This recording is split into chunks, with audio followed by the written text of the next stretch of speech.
staying attuned, a poetic gaze, backwards and forward, with folks both brilliant and humble. I was so scared to perform for so long, and like letting that piece of me go and like shine, and how the joy I get from it is healing, you know, because I didn't perform on stage really, except for like church choir growing up, until I was 28. I mean, I was pretty late to the game, all because I was scared, you know, and had anxiety surrounding it. So it's very important to me to let that go. Creative force is sound as colors and mindful, calming transport now.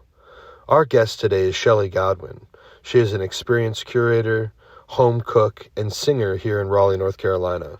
Like all our guests, she has many other things too, and we will dive into that now.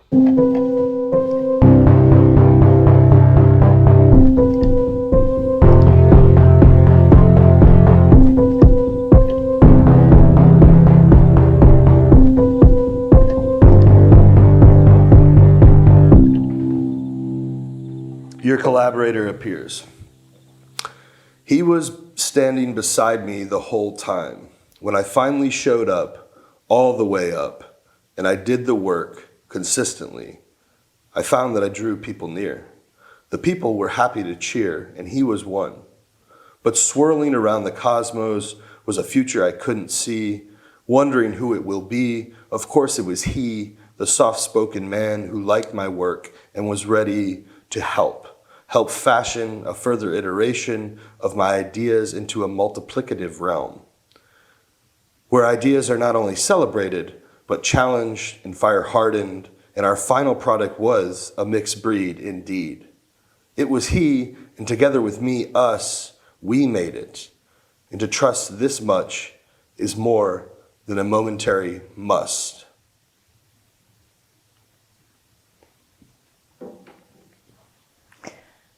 That feels so appropriate to a lot of the things I've been thinking about recently. And my takeaway from that is like learning self-trust, right? That person was you actually all along. Is that how do you perceive that? Like, how did you intend that? So you're saying that person I'm collaborating with that I write of is myself? Mm-hmm. Yes.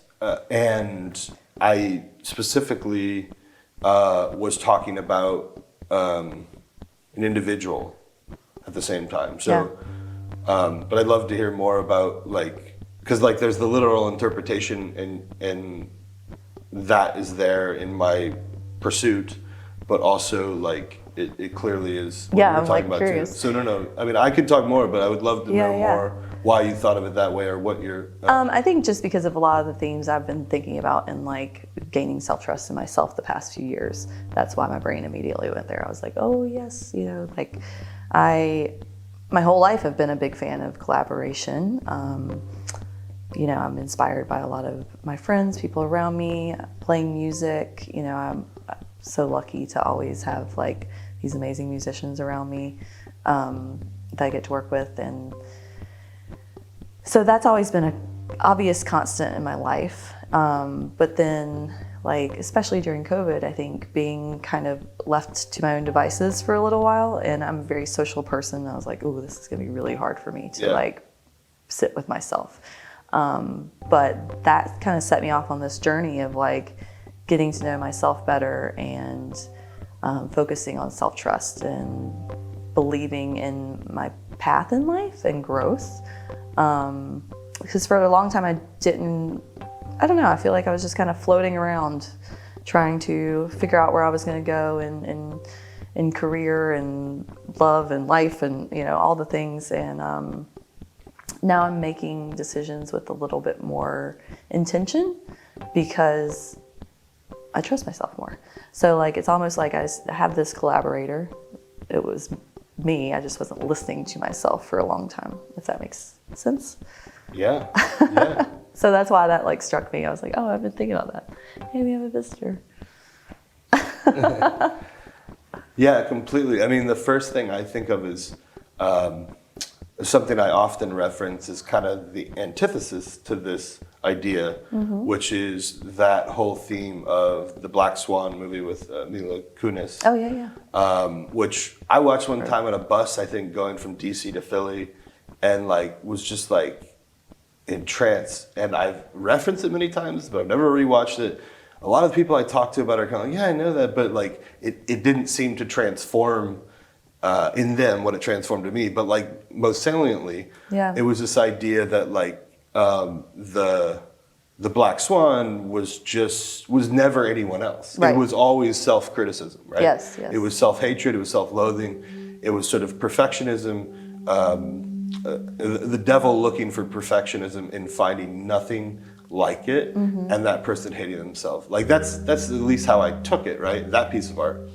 And so I love this idea that something I wrote literally about finding, and I'll tell you a little bit more about, that came about after Fancy Gap's release show, or when they did at Raleigh Denim the week before, because of what Stuart McLam said, but like during the show in finding his collaborator. But I guess it was literally writing about, finding people, including people I work with, like on this podcast, like Shay.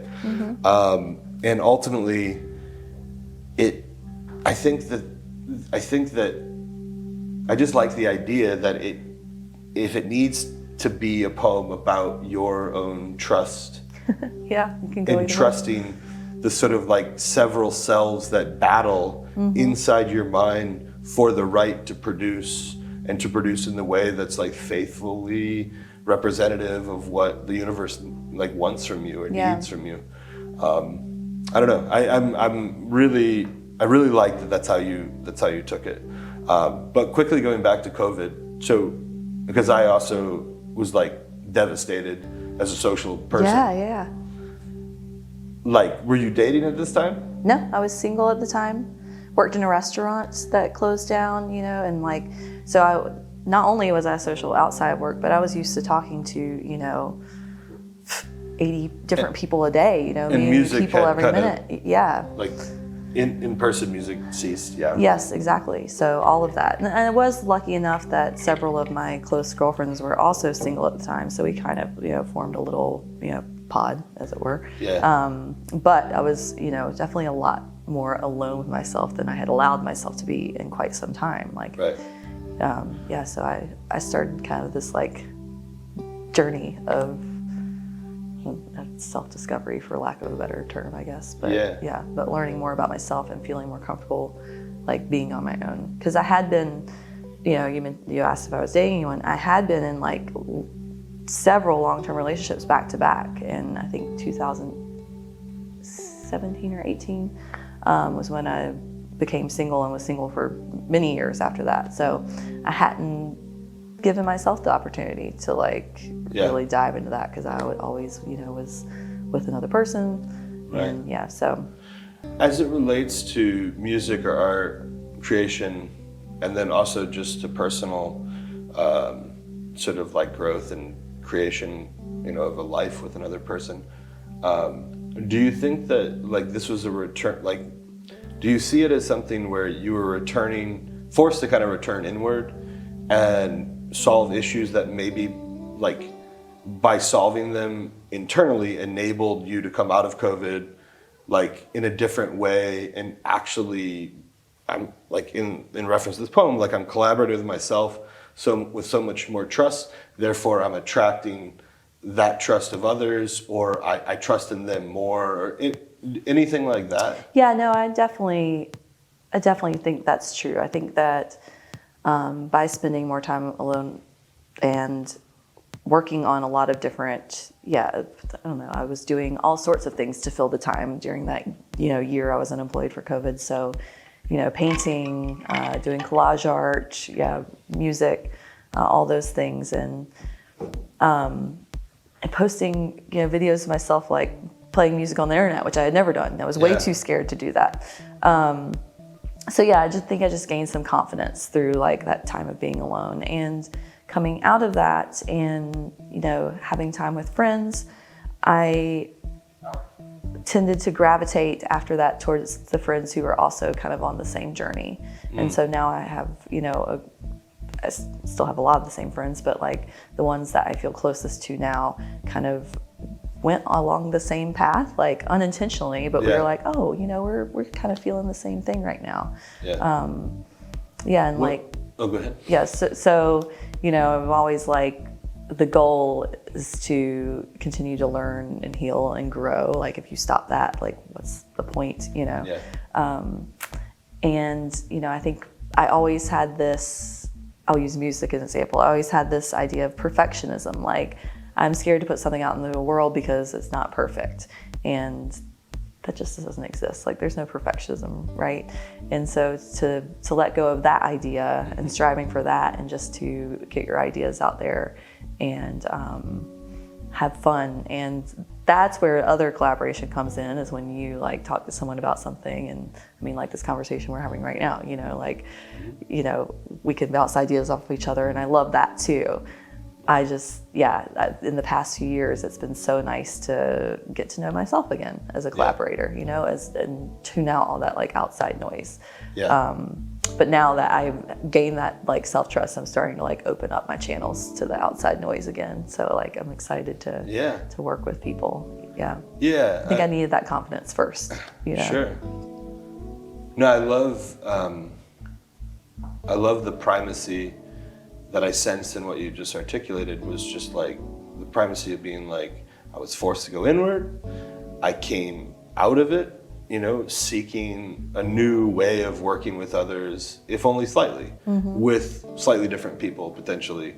And like, again, that's a sort of awareness and attunement, right? To be able to do, but then also to look back on and realize that, for me, there was a lot of good also that came out of the pandemic for me personally. It exposed a lot of codependency I had personally.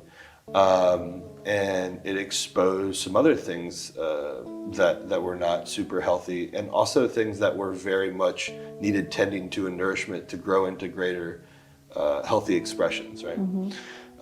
But you mentioned something about healing, and I'm interested in knowing more about, we can talk a little bit more about your specific modes for creating, but I want to know first, like, what kind of value do you see art, and that could be visual, auditory, musical, otherwise, like playing, writing, playing in healing trauma, or healing just experiences, and kind of maybe the sort of agitation of living in a world as fucked up as the world we live in? Yeah.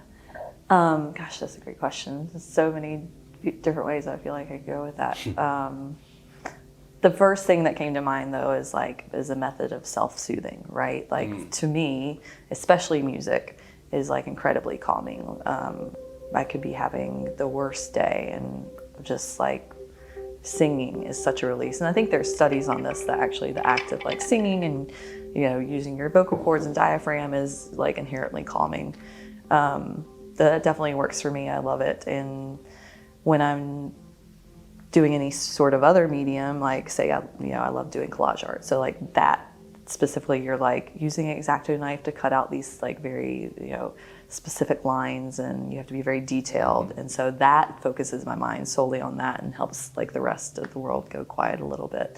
So I think self-soothing is a huge thing. And then of course, when you're relating to other people, singing the lyrics of a song, or something that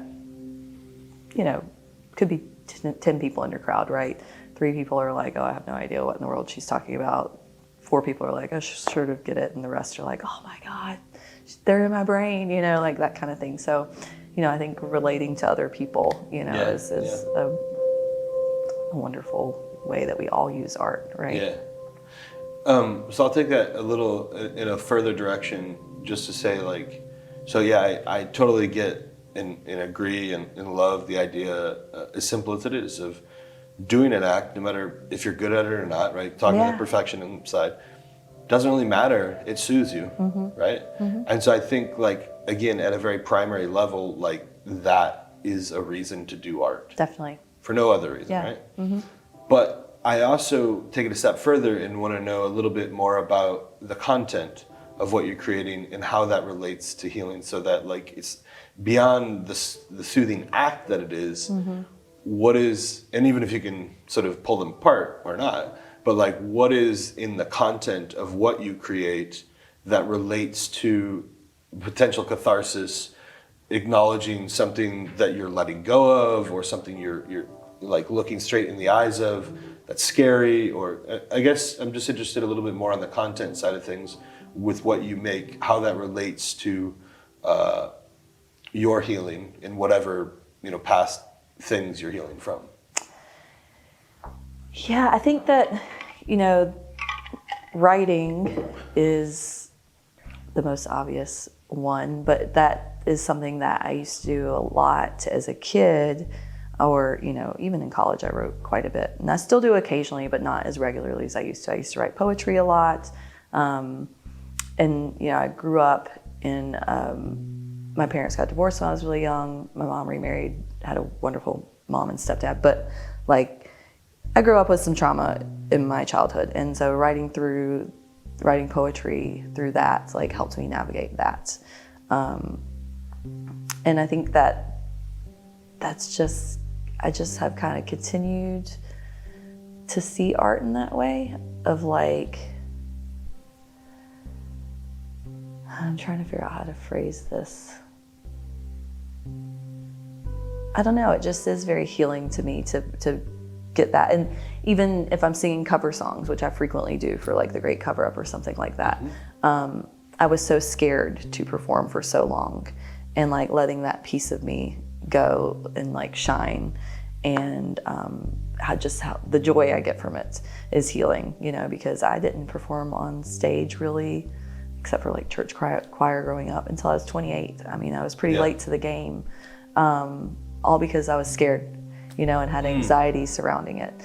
So it's very important to me to let that go. So that is definitely a huge part of my healing, is just like getting up there. And even doing karaoke, like, I get nervous doing karaoke still, and but every time it gets a little bit easier, so I, like, force myself to do it, Well, tons of questions actually from that. One being, first, I'll probably lose the thread, but we'll go with this one.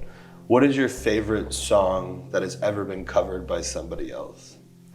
Ooh. Whether it's your favorite to cover, or you've heard, like, this Bill Withers song covered by this particular band, or whatever. Gosh, that's a great question. I don't know if this is the best cover ever, but it's something that came out like last year or something, and I really loved. Julia Jacklin did a cover of The Strokes' Someday, and she slowed it way down, and I just thought it was a really fun and interesting take, and her voice is just beautiful on it, and it came from this, The Strokes, like this, like, early 2000s, rock, like, anthem sort of.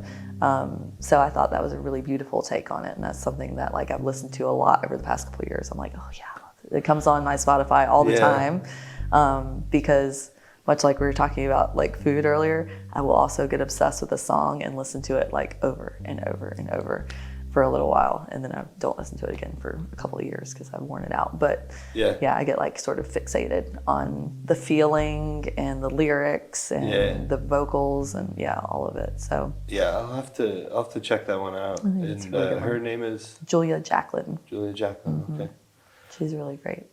Yeah, I think, like, I mean, the thread where I was going before that was, that was just a quick aside. I love that answer, and I love that there's many answers you could have answered. I know there's so many. I was like, but again, getting on that place of, in real time, you were thinking about what's the perfect answer. Yeah. And then you said, no, this is the best answer. Yeah. You know what I mean? This is something I've been thinking of. Yeah, exactly. And for me, I'm blanking on the title. When I think of my favorite, because while I asked you, I was like, well, what if she asked you back? Yeah. Which I was about to. Yeah. is it's a We Barbarian song covered by David Byrne. What the fuck? It's so good. I'm not gonna look it up, but we'll figure that out. Oh, that's good. But it's a song that I first heard. It's interesting because the song being covered is a very unknown band as far as I understand. We Barbarians, maybe not. Yeah, I've never heard of them. Yeah. Right, unless you're like, no, dude, they got 7 albums. They're fucking great. I had never heard of them until I looked into this David Byrne, what turns out to be a cover. I think he might even have been on an album with Brian Eno, but... Oops, Sam got it wrong here. It was actually the New Barbarians covering a David Byrne and Brian Eno song, Strange Overtones. Great song and great cover. Anyway, it's just so fucking beautiful, and I love discovering... I love both ways, where I discover a band I never would have known. Yeah. Because a very popular band is covering them and paying homage. Oh, right. Yeah, yeah. And like kind of being like, this is what we're listening to. Mm-hmm. And then in the other way, where someone maybe who's less known is covering the Strokes, who's more well known. Right. At least right. in my mind. Anyway, that's interesting. But something else that comes to mind is "I Will Always Love You." Like Whitney Houston made that song huge, right? But then Dolly Parton was the original artist who did that, and she's obviously also huge. So kind of funny. I think it was a few months ago. Someone was like, "I didn't know Dolly Parton did that song." I was like, "What?" Well, it's also kind of it's a very different version, right? I mean, in a sort of like racial sort of like trend of the music industry was white people taking black people's music and making it theirs. Mm-hmm. And I love this sort of flipping of the script too, because I didn't know it was Dolly Parton's until like a few years ago. Yeah, yeah.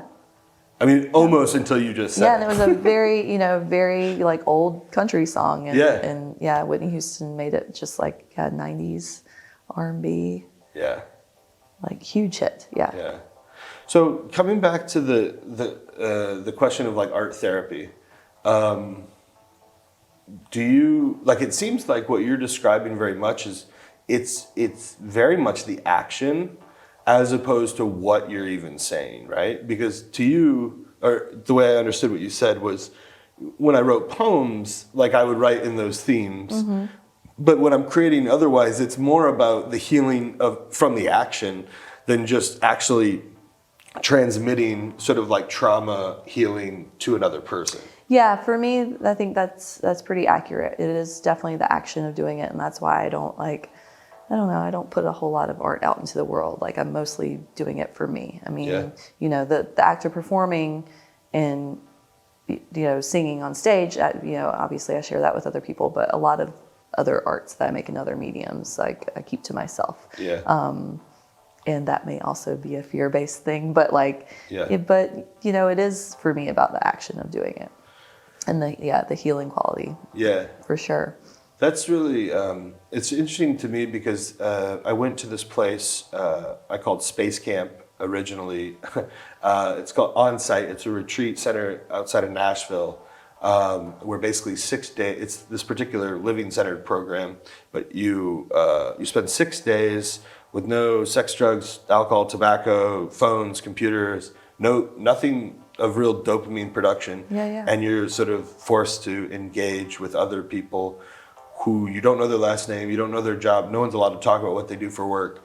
And it's a really interesting thing, right? Yeah. But what I learned there more than anything, I mean, through that, doing 6 hours a day of group therapy in the psychodrama format where you're dealing deeply with trauma, was that like I started producing like artwork for these projects. Now, not like this final project was the psychodrama, which if anyone's listening, like this is an interesting thing to look into, but basically I say like, I enroll you, Chelley, to play my mother. I want you to stand near the window looking out. Mm-hmm. I enroll you, Shay, to be my brother. I want you to sit on the floor cross-legged and look sad. Whatever it is, right? Right. And basically, I interact with these people, with a therapist, like putting their, I forget what it's called, but basically they sometimes put their hand on your shoulder and it'll talk through you.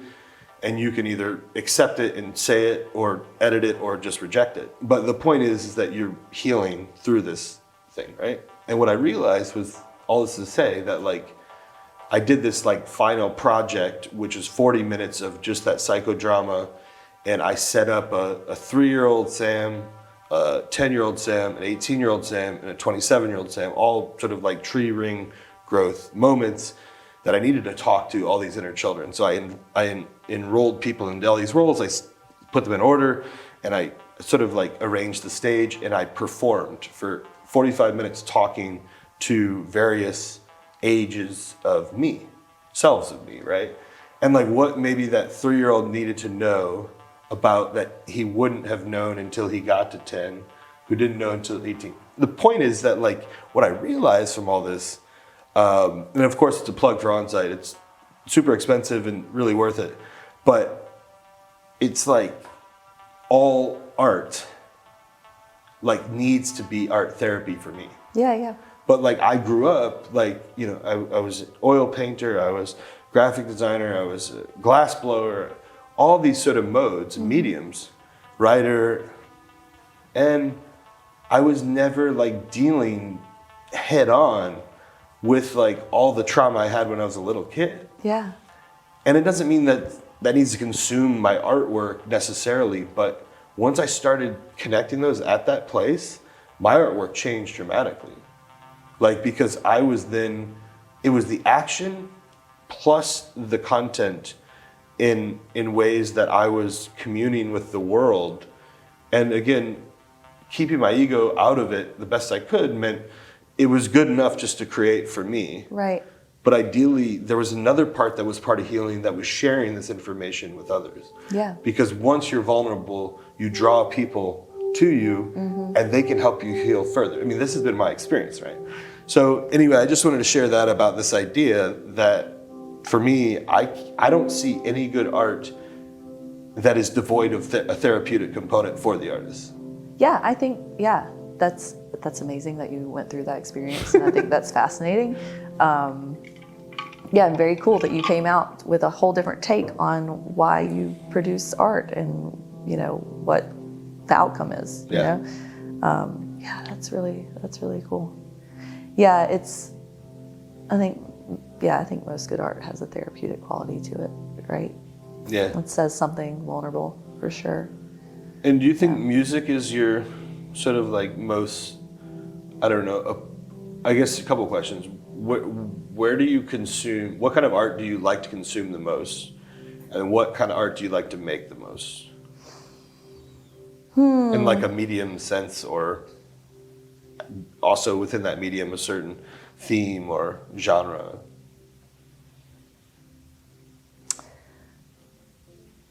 I mean, I guess music, but I also think of art in such a broad sense of like, you know, what I'm wearing today is like an expression of, you know, how I'm feeling, or, you know, like that. I love fashion, and I love when people, you know, take fashion risks, or, you know, wear bright colors, you know, things like that. So like, you know, that to me is an art form that I really love. Like I get a lot of joy in life out of like getting up in the morning and picking out what I'm gonna wear for the day, you know? Yeah. And I absolutely love that, by the way. Yeah, thank you. I'm over here asking stupid, lofty questions, and you're like, you know, just the way someone dresses, like that's pleasurable. I think it's really cool. That was one of the things I loved about living in New York, is that, you know, there's like wild outfits all over the place, and it is a form of self-expression, right? I mean,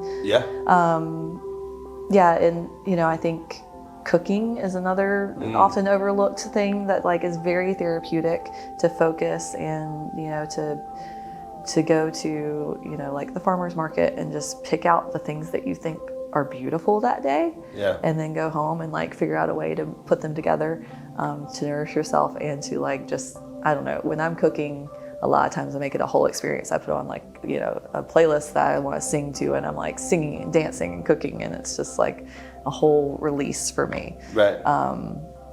So trying to think of forms of art that I enjoy that are outside of like your typical thing. But music, I think, would probably, you know, of course, be the number one to consume. I love listening to music, and I love performing and singing. So so those, you know, those are three of the things. Well, it's funny because coming back to my space camp retreat, one of the things that I learned there was this great... Could I ask why you call it space camp? Yeah, you can. I mean, I just don't know if I have a good answer, but no, the answer is just that I went to this sort of like other world. Oh, okay. Gotcha. Very and cool. I mean, that was before I ever went to the psych ward. That's like a whole other kind of space camp. So no, but the leader at that like event, whatever her title was, she was her name was Kathleen, and Kathleen used to wear these really cool clogs. I forget the brand, but she was always just dressed like that induces pleasure in the viewer. Mm-hmm. And I'm not saying in any kind of like risque way. I'm saying just simply colors, patterns, well-designed, thoughtful things, right? Yeah. And one time she responded to a question about she was wearing these like leggings that had this great, I can only think of like a sort of Russian floral pattern on near the ankles, right? And the rest were black, these leggings. And she said, she was talking to someone and she said, well, that's why I care about dopamine dressing. Ooh, I like that. Right? So this idea that you dress first for pleasure in yourself and then for inducing pleasure in others, mm-hmm. by the slight sort of like communicative, like sort of tip of the hat, which is simply, I care a little bit. Mm-hmm. I know you do too. Yeah. And I know you notice this. This is nothing weird. This is the great nonverbal communication, mm-hmm. right? And as you said, a very expressive, like self-identification, creative way to communicate with people is how you dress. I mean, we all choose something every day, and it ultimately says something about us and our relationship with others in the world. Yeah, I would say like in the 2010s kind of, street photography was a huge thing. And I loved like following all the street photographers and blogs and stuff to see like all the outfits that people put together. I was just so like inspired by that sort of, I don't know, movement. I'm sure that still happens on Instagram or whatever, but I just am not as attuned to it as I used to be. Yeah, and then to cooking, right? Like, mm-hmm. I mean, I just love everything you said because I, of course, like, was asking. I didn't intend to get the answer I got, which is a great surprise. But thinking about, again, the simplicity of the idea that we have to clothe ourselves. I mean, in this culture, we mm-hmm. wear clothes. We have decisions to make. We have priorities. We have budgets. How much we can spend on this. There's so many factors that go into like how you put together your expression of who you are through what you cover your naked body with. Yeah. And I think there's also something really interesting about the connection back to food, which is, when I go to a great restaurant, and I feel like, just the weight of the world lifted for an hour and a half because I am being taken care of by a front of house that knows what they're doing, is attentive but not overbearing or annoying. There's obviously a chef and a vibe of the restaurant, and then a chef. Like all these design decisions, like in restraint and not restraint, and in sort of articulating an experience that I end up having. It's really interesting because that's like a really interesting like high, like whether you're at a Michelin star or not, like a high end sort of like expression. Again, probably when you go to the Michelin, like to a certain elite crowd. But there's something really primal, again, coming back to the idea that not only do we clothe our naked bodies every day, but we also feed ourselves every day. Mm-hmm. And most days we're not eating out at expensive restaurants. And so how one actually pays attention to what they learn from Drew's work at Stanberry and what that inspires, the way that was combined versus what New York Times is saying about this particular sheet pan recipe. And then coming back to, like just having full authority to choose based on the beauty of the vegetable or the feeling of the spice and the smell of the basil. like, I just love that idea that that's where you went. Well, and I worked in restaurants for many years, managing restaurants in New York and here in Raleigh. And so maybe that's kind of where I got that idea. But I also really love the idea of just like romanticizing everyday life. Like I'm a big fan of that. So yeah, when I think about how I can bring joy and pleasure into my life every day, someone said microdosing joy recently, which I really like that phrase. I was like, yes. Yes. But yeah, like simple things that I already have to do. Why not make it really fun for myself and enjoyable, and bring creativity into it, in some sort of way. I mean, yes, I could eat the same sandwich every day for lunch, but that's not going to bring me much joy after a while, So if you were to make I'm putting you on the spot about salad dressings, but just a question, like if you were to make a salad dressing today, what would you want to put in it? Ooh, I'm stealing this idea, but Good. I came across someone, there was no recipe for it, but it was a green coriander vinaigrette. And that to me sounded so good and like so fresh and vibrant, and something that I kind of guess I know what it tastes like, but I'm just so curious like what all was in it. So that's something that I would like to, because there was no recipe attached or anything. I'm like, ooh, okay, that's a project for myself to figure out how to do this, which seems like the perfect summer, I was about to say July in Raleigh, but it is now August. Well, my head automatically goes to, coriander is the seed of cilantro. So thinking about having the leaf and the seed of two different spices, but the same fucking plant. Right. A different life cycle, exactly. Part of the life cycle. That's probably an interesting way to play with it, right? And then a little bit of oil, obviously some vinegar. What vinegar would you use? I think probably like champagne vinegar would be a good one. Maybe rice vinegar would be a good one. Actually, rice vinegar might be the way to go. I've been fucking with rice vinegar a lot lately in my salad dressings. Yeah. Me too. I've been doing this like spicy cashew dressing where I just blend up like cashews and some spices and herbs, and rice vinegar is part of it too. It's delicious. It's nice. Nice. Yeah, last night I made a very there was some cherries, some peach, 2 egg yolks. There's a little rosemary, some sesame oil. I know this sounds wild. But I think in the end, I wanted the toasted nuttiness of the sesame oil because I didn't have sunflower seeds, which I would have probably preferred. Oh, yeah. But I've been also messing with a little bit of heat in the salad dressing. So like chili crisp and other things like that. But, I love spice, so yeah, there's usually an element of spice somewhere in what I'm eating. Yeah. Yeah.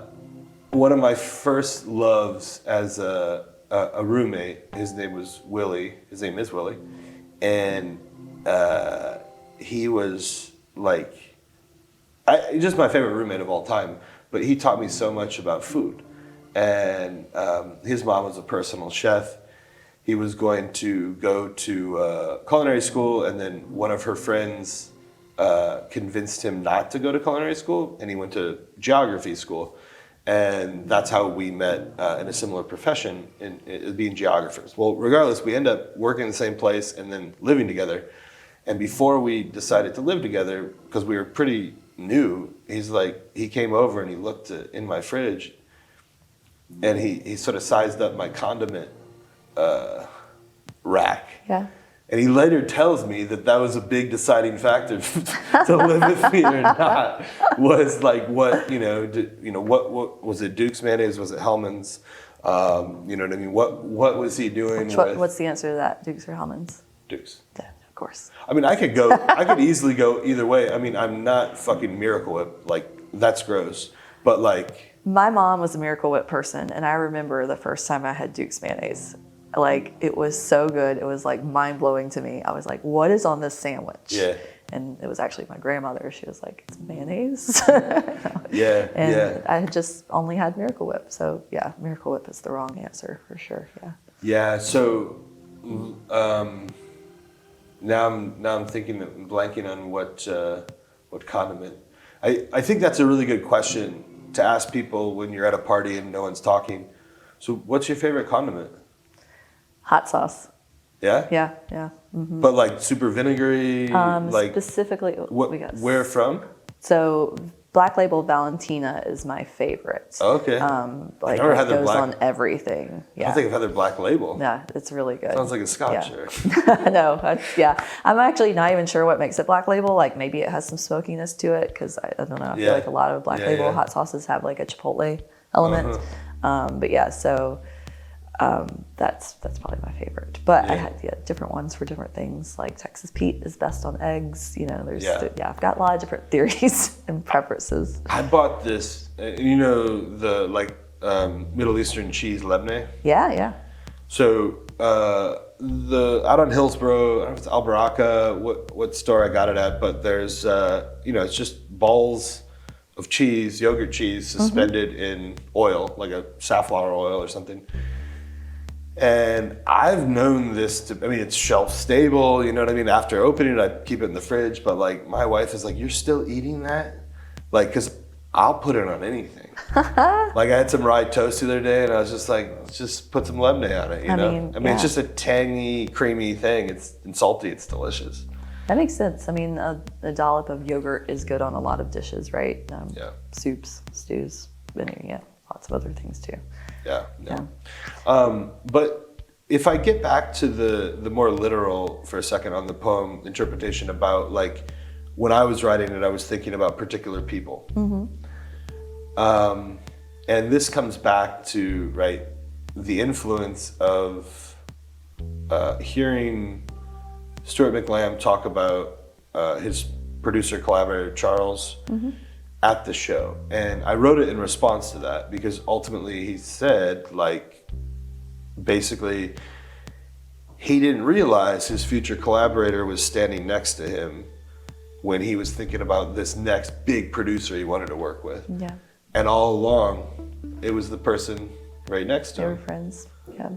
And so that was like the kind of point that got me thinking this way. I took away from that show and thought very much about as I talk about the multiplicative realms of combining ideas, sharpening ideas, thinking. So I guess my question is, what do you think about the more literal side of collaborators that you've had, that you want to have? You mentioned, for example, you didn't start singing on stage until you're 28. I don't know, I'm just wondering a little bit more about, we've talked a lot about the self-collaboration, but how do you feel about working with others? Yeah, I love working with others, like brainstorming, bouncing ideas off of people, especially in my work history has been really important. But in the creative realm, it seems like there's always someone who comes into your life at the right time. And Brian Shaw was one of those people for me, for the first time I performed. Like Brian and I had become friends, and he had played in the Cover Up many times, and I was like, I'm kind of thinking of doing this, but I've never done anything like this. Performing in front of sold out Kings, is crazy. And he was like, you've got this, and also, I will make sure everything behind you goes perfectly. And Brian is an incredible musician and artist, and we did, 9 cover-ups together over the years because he was just like, I called him my musical life partner because, I would give him an idea and he's like, yeah, let's do it, and make sure everything was perfect, and then all I had to do was show up and sing, which eased my mind from 100 different, anxieties. Yeah. But yeah, working with him was always such a joy because he's so encouraging, and we were always on the same page of how we wanted it to go as far as I don't know, even down to costuming, Yeah. And we just always worked really well together. So what are the characteristics that you think are ideal for your collaborator? Obviously there's a trust and a comfort, but what characteristics do you look for? Or is it just that person was standing there feels right? Yeah, I mean, I think the feels right thing, but you just said it yourself, like trust and comfort, like someone I feel comfortable being around, and and I'm getting better at that. But I used to only be able to open up fully to certain people. Now I'm, in my journey, and learning how to be fully myself, like more often, all the time.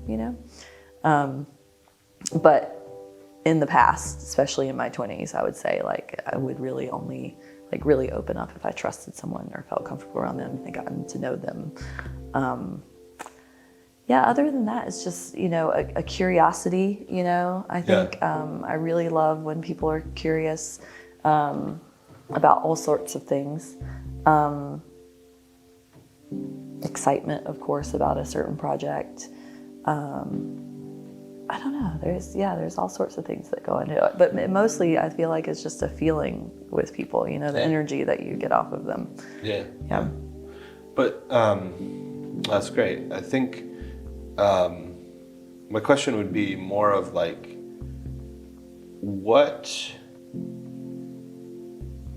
if it's a feeling you get that sort of enables that, looking back on that collaboration, are you able to tease out which part was whose, like, was the influence of whom? Or does it become this sort of like thing that's just, there's no distinct authorship? Yeah, I don't think there's a distinct authorship, Like, yeah. I feel like it is a true collaboration, Right. where, you're just, I don't know, everything's kind of falling into place and you're on the same page, Right. In my experience. But Sure. and I am very open to outside ideas. So, I'm always listening and figuring out how I can like run that through my lens and take an idea and also, put my spin on it. So, I think it's like true collaboration. Yeah. What do you look for in your collaborators typically? Yeah. I totally agree with the idea that it's a vibe, it's a feeling. Mm-hmm. Like, there's no like, I'm looking for my collaborator, right? Right. Yeah. I mean, that doesn't make sense. Just kind of happens. Yeah. And I think, I think, but what I wrote in the poem, right, about like when I showed up fully, I drew people near. Mm-hmm. That was this reference to this idea that when I got mentally stable and sober, like I started drawing new, not always new people, some old people, but in new ways. And because of that consistency, I had grown a muscle to have a little bit more of. I mean, I'm about 9 months sober and,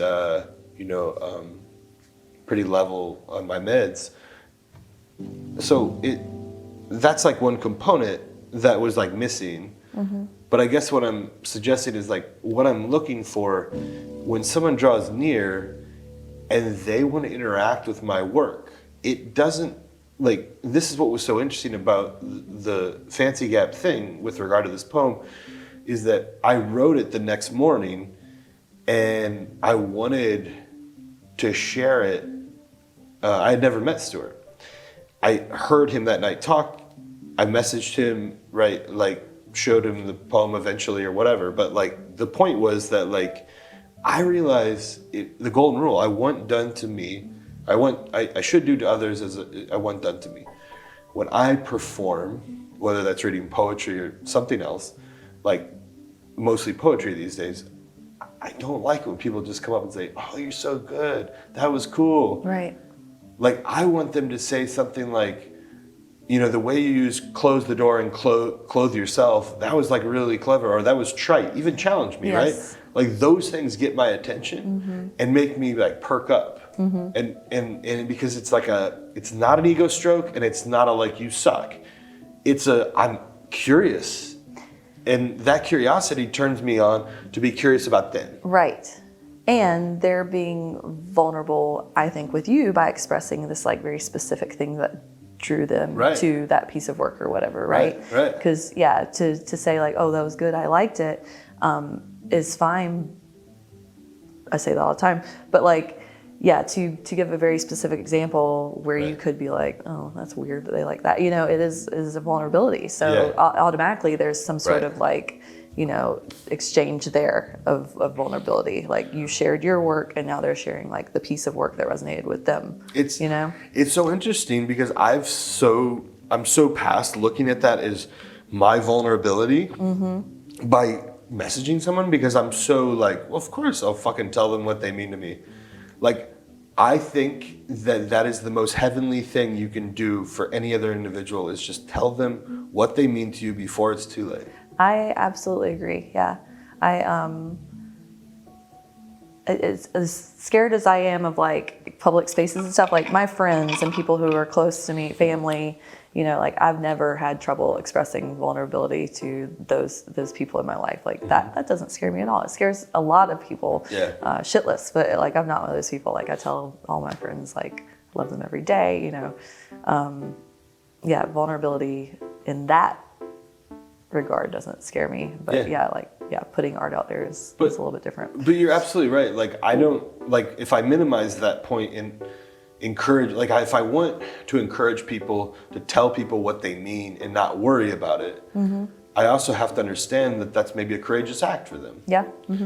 But what's interesting to me is that, like I was telling my wife, I was just like, it hit me because I've just been like, after this last poetry performance, I had a couple people tell me more specifically what, not just my work, but the organization of the collective has meant to them, in ways of not just being like, oh, it's so great, right? But being specific and choosing and curating to say, I want to tell these 3 sentences to Sam, and it's a gift. Yeah. And I respond very well to that, right? So I just, again, coming back to the golden rule, thought, what would Stuart want to hear? Yeah. Not me say, good job, bro. Right. But like, say that story you told about meeting your collaborator, that meant a lot to me. And this is what I wrote because of it. Yeah. Well, when you speak your healing, you help others to heal, right? So if you're working on your own vulnerability, then people are going to want to share more than you. And like, you're kind of the epicenter of that, right? So the more you speak out and are vulnerable, the more that just like kind of has a ripple effect out, right? So giving something with a little bit more meaning or, deeper than good job, I like that, is really important on all sorts of levels. It seems like this small act, but it really, can go so far, and like we don't even know how far it goes. Like, Stuart may have run off to someone else and shared something about their work, and then, so I think,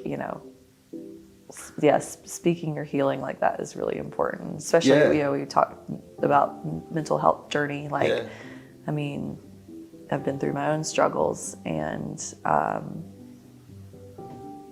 like I think I've really embraced like the positive mindset and not like toxic positivity, but truly trying to believe that everything goes my way. And like, even if it doesn't seem like it at first. Someone said recently I was really good at following up, and I was like, what the hell does that mean? That doesn't sound good. And then it actually means like when you hit an initial setback, you're really good at overcoming it and not letting it get you down. Yeah. And I haven't always been that way. I used to let everything get me down, I feel like. And I'm sure I'll have periods of time in my life where that happens again, just because that's the way it is with ebbs and flows. But over the past few years, I've been able to like embrace this positive, like abundant mindset where I'm like, okay, this shitty thing just happened. I got let go from my job or whatever. But you know what? Like that means something better must be coming. And just trying to truly believe in that. Because I used to have a lot of anxiety, panic attacks and stuff. And another thing I heard recently, someone said to me like, well, anxiety is just repeating negative mantras to yourself. And I was like, oh my God, yeah, it is. I used to do that all the time. I just used to constantly think of like worst case scenario, just over and over until I was like hyperventilating, shaking. Yeah. And so anytime I do find myself going down that route, trying to get out of that with like positive mantras and stuff. And I can't even remember where we were going with this. I'm like totally lost the thread, but like no, I got it. Art, therapy, mental health, all that stuff. But specifically like where right before you dove in, it was this idea of, you said something like, who knows the ripple effect Oh, right, of that. And that sets me back up for something I'm super interested in. But to relate before to your response there, where you thought you deviated, it's great. Like, again, that communicable disease, depression, anxiety, they are communicable in the sense that when we teach and expose and live in a certain negative realm, this is clearly not toxic positivity. I'm saying very straightforward, as you were saying, right? Like, when I say something that genuinely means something to somebody, there's probably a greater likelihood they start doing that. Yes. Or they do that to someone else, as you said, right? And that ripple effect is ultimately why I'm so content not like focusing my art on themes of the woes of the world. Right. But in fact, the things that are, as you said, the sort of microdose of joy, or the sort of like things like cooking and dressing yourself that are the quotidian, thought of as the quotidian, but are the most sort of vibrant design spaces in one's everyday life. Things right? you already have to do. Yeah. You know, you've got to wear clothes, you've got to eat, you know, like, why not? Right. Dose them with creativity and, try to get the most out of it. And I love that. And then all that relates to this idea that, like, for me, I think I am most agitated and disturbed in this world because I don't think I can change it. I don't think I have a way to make an impact, because we're taught if you're not, protesting for Palestine here, or you're not, doing this or doing that. I mean, there's just a million fucking things that are the awfulness of the world. And the only antidote I have is to start with self and be like, here's what gives me a respite from this fucking awfulness. Is there a way to sort of like perpetuate this feeling outward? And that's what I'm doing with my writing. That's what I'm doing with this podcast, right? Is to perpetuate outward something fucking better. Yeah. And then feel it come right back at me. Exactly. You know? I mean, that is the easiest thing you can control, is your internal world, right? And then, hopefully your external world starts to reflect that. And I believe it does. Just doing what you can, and putting that art out there, putting that, positivity out there, putting that vulnerability out there, it goes farther than we think. I have a friend that says, like, the epicenter of transformational growth and healing. So, like, thinking about yourself as the epicenter for all of this, that's happening in the world. And, we might not see a resolution in war, genocide, from our small acts of kindness. But if they, reverberate enough, hopefully we'll get there. We may be long gone by then, but, But that also comes back to, what metric do we even have to judge the efficacy of this, right? We don't. Other than I see a better man every day. And I see better, more engaged people that I am like loving, and they're feeling more love from me. That's all I can see. I will, if I start looking at what's the sort of butterfly flapping its wing in Thailand have to do with this, I'm never gonna know. Oh, right. Yeah. But I think the whole idea of like sort of like, think globally, act locally, or whatever that mantra was, like, is really like, pay attention to everything, but don't let it fucking kill you. Yeah. Its weight is hefty, and it's the antithesis of actually making change, right? Right, yeah. And, being depressed and anxious is helping no one. No. So at least we can make ourselves happy and fill our own cup first, and then, worry about, those around, or not worry about, but help those around us, as best we can. But I mean, I think it took me a long time to start thinking about me. I was always concerned about what everyone else around me was thinking about or thinking about me. And so, you know, once you turn inward and start working on your internal world, it's like it makes such a huge difference in all sorts of realms. Yeah. I was just thinking of a funny segment idea that we could guess one another's like meds we're on. Oh yeah. What do you think my highest dose med is? Oh, highest dose. You're gonna get it. Lithium. 1,500 milligrams a day. I don't know how many milligrams I was on, but I used to be on lithium. Yeah.